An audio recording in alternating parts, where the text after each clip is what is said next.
C'est toujours pour des staffs techniques.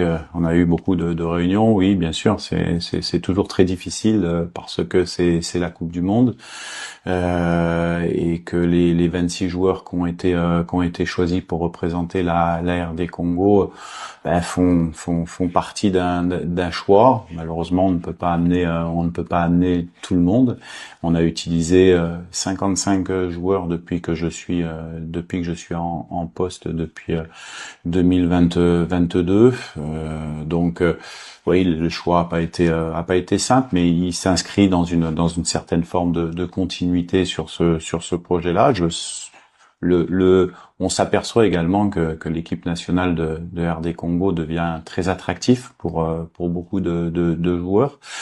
On a même des joueurs qui sont prêts à attendre des délais de qualification de 3 ans pour venir nous rejoindre. Donc ça veut dire que on a bien travaillé. Ça veut dire aussi que on sent qu'après cette Coupe du Monde, l'équipe nationale sera attractive. Donc il y aura encore plus de joueurs qui viendront en sélection. Et les choix sont plus difficiles.